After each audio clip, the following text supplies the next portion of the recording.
XDC. XDC. That's I correct. thought XDC was going to be a major player for stock market transactions until NASDAQ got introduced to XRP. Everywhere XRP competes, they seem to win. Okay, this is very exciting. Okay, the hydraulics. Here's the point. You got 1,000 different companies, and they're all funneling into 7. Yeah. There aren't 700 majors in the crypto digital world building out the infrastructure. Yeah, it's consolidating all value. Mm-hmm. It's consolidating value, but there are only a few of them. Right. Therefore, they're all very likely to go up 1,000-fold. I agree entirely. Jim, I mean, listen, fantastic discussion. I did tell you I do have another call approaching here shortly. However, there is something. If you're comfortable talking about this, I know you are. But before we wrap up, I do want to bring this topic up, and I'm going to start talking about this little by little because I think it's important. So what I want to get your take on, and I think it is even connected to some of the other things we talked here today about global coordination, control, and even potential psychological operations. It gets a little weird here, but if you see a lot of the narratives being said about major disclosures coming in 2026, now this is around the UAPs. Are you familiar with the UAPs, or what most people call the UFO thing? I mean, the mainstream coverage around this has grown exponentially. I don't think that's an accident with the direction everything is going, whether it be political or financial, because it's really the financial system that underpins society and our behavior behind it. So the speculation now is not everything that we've been told. I don't think it's organic. I think it's mostly BS, what's coming out as far as how the narrative is being set. Now, I do remember, and I have listened to people in the past, where the founders of NASA in the early days, and we can all translate NASA and see what that means. I don't want to say it here. But one of the close colleagues was warned that eventually there would be an engineered false flag event, which would be a staged scenario involving an extraterrestrial threat used as a final underlying force, you could say, to bring all nations under a one world government. And now I'm not saying that's guaranteed that it could happen, but I think given the circumstances and how the narrative is being set and what we've seen with the global coordination during the pandemic, other crises, how do you think this narrative could be used to consolidate power? I'm just curious what you think about all of this. Okay, this is a good opportunity for me to share a philosophical strategy that I've had with my newsletter for 22 years now. It's 21 and a half years. If they talk about it and it gets out there in the discussion, it ain't going to happen. Interesting. Okay, now let me give you some exact examples, precise examples. It was somewhere around early 2023, and we heard that there might be a nuclear detonation in Poland, and they might blame it on the Russians. False flag. And I said, therefore, it won't happen. Then we heard that there might be a Marburg pandemic explosion. Marburg, which is a combination of smallpox and Ebola, laboratory produced. It might happen in the United States. And I just started monitoring, and after a few months, I've heard it about 20 times. Therefore, it's not going to happen. Put it out there 20 times, it's not going to happen. Why are they doing it? They're doing it so that it won't happen. I mean, it's possible they're doing it to keep us distracted from XRP too.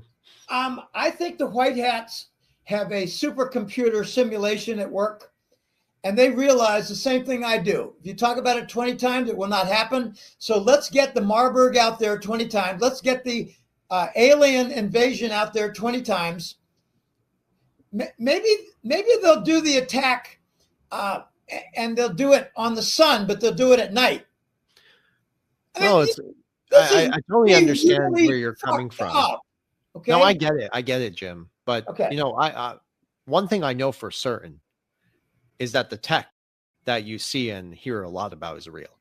When I was an undergraduate, I was at Rice University and I was studying nanotechnology. And one thing I took a very close interest in was quantum trapping, anti-gravitational force fields, and how essentially you can indeed extract energy from the vacuum of space-time. And that's essentially the empty space between us. It starts to get really weird. It's over my head. Yeah, yeah. So like obviously the tech exists. So where did that come from? The tech biblical, is there. Is it something else? I mean, I think the alien colonies are deep in the ocean. I've seen many videos regarding the U.S. Air Force tracking, and then all of a sudden, hey, they just went into the Pacific, 220 miles east of Los Angeles. We can't track them. And the Tic Tacs, the Tic Tacs they talk about, the little items they call them a Tic Tac. It's just a nickname, but it's a monitor, and it moves tremendously fast. Okay, I have one instance that's close to home, and I don't want to mention locations and I don't want to mention names, but I was told a story where a friend of mine actually saw an event, and what he does is he likes to look east for the sunrise, and he has a home on a hill, and he looks over the valley here, and it's a 30 to 40 mile valley. And he saw an a purple dot far in the distance over the mountains on the other end of the horizon. And Verson, he counted 6 seconds that it went overhead to the other horizon. Yeah. 30 to 40 miles in 6 seconds. Yeah, it's very fast. Now, okay, this brings about some easy napkin math. 6 seconds is 1/600th of an hour. So you multiply 30 or 40 miles by 600, and you get 18 to 24,000 miles an hour. That purple dot moved. And my question to him was, what was its altitude? I mean, I don't say, whoa, that's really cool. I come out with questions. I asked, did it make any noise? He said, no, silent. How high was it? He said, it was up there. I couldn't see any details on its structure. It was probably 10,000 feet. I said, then it had to be really big. If you saw a dot, that had to be like maybe 100 meters big in diameter. He said, very possibly. 20,000 miles an hour. Okay. We're not alone. I was in X-Files. I love that stuff. I had a crush on Gillian Anderson. I thought she was just gorgeous. Oh yeah. Anyway, we're not alone. They're hiding in the ocean, underground, and they're hiding underground, and they're hiding in full view among us. Interesting. With disguises or adaptations. I don't want to get into all that. Yeah, but no, neither do I. Just wanted to your question was on the event to bring about a global power shift. I think it's more likely to happen over a failed foundation to the global financial system. I think it's also more likely to happen regarding a geological, geophysical event like, what's the word? Magnetic pole shift.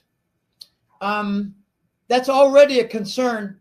I put in the October report the mid-Atlantic current disruption, and that's where warm water and cold water circulate along the Atlantic and go all the way below the equator, and salinity is involved for density of the water. The denser water moves more slowly. The pure water that's not so much salinity, it doesn't move as fast. That whole current is slowing down, and it's really alarmed a lot of scientific people, scientific research types in the U.S. military, and that's one reason they're focusing on Greenland. That's just one of several reasons. So what are they terraforming? Changing the ionosphere, changing the temperature of the planet.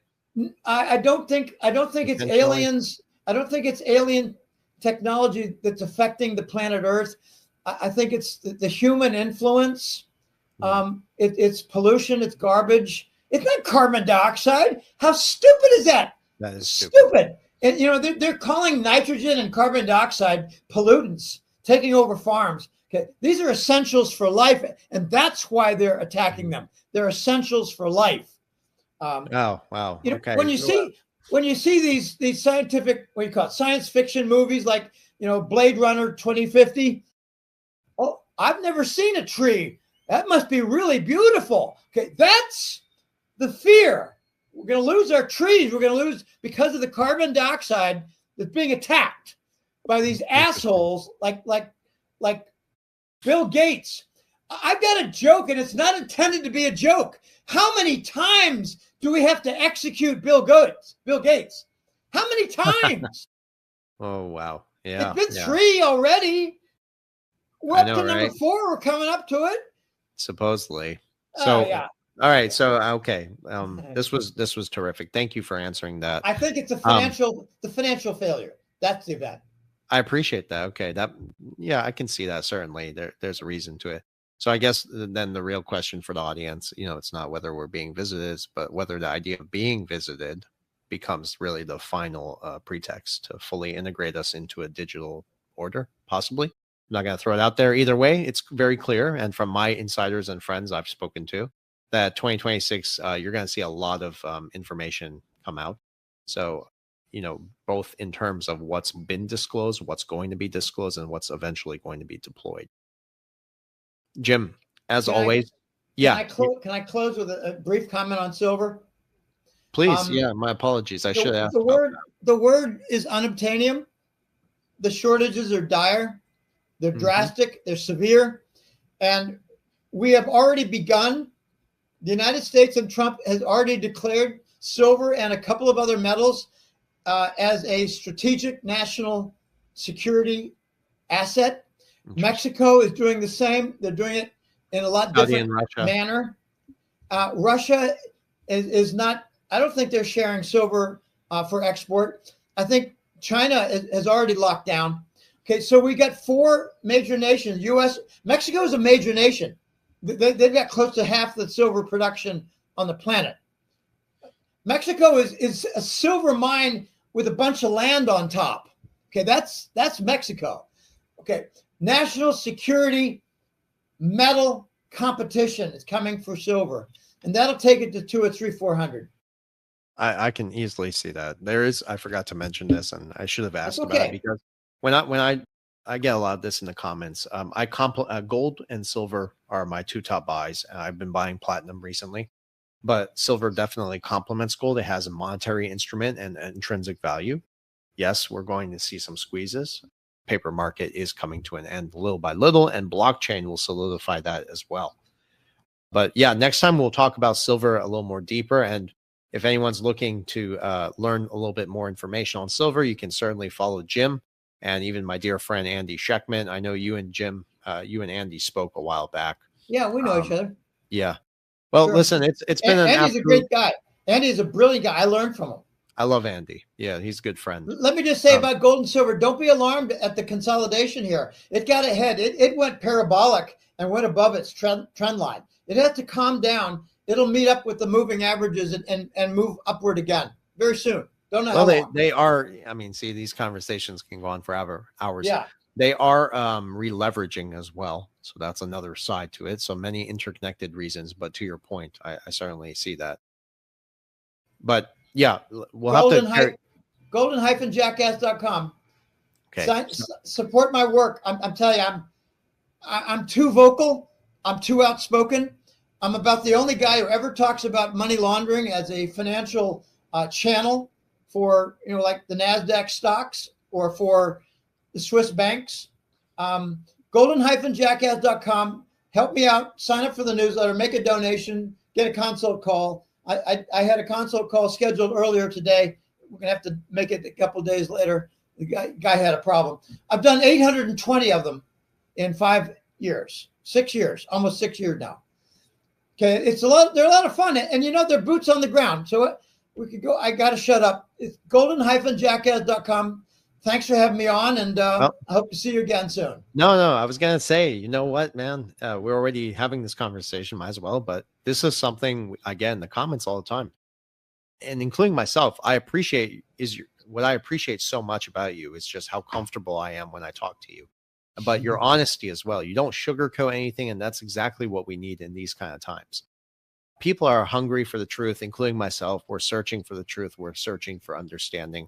And you've helped me along this journey. And, just ladies and gentlemen, really, if there's one key takeaway from this, you need to follow Jim's work. And everything we've discussed here, everything is converging, the monetary systems, the technology, even the disclosure. It's all part of this larger transition that Jim's been helping people on, including myself. So whether you view this through one lens of caution or optimism, that's a whole different thing. It doesn't really matter. Awareness is really power. So Jim, thank you again for your time, your wisdom, and even your friendship. Well, it's great. I'm really glad I met you, and I'm glad I hooked up with you a couple months ago. We had a year that went by.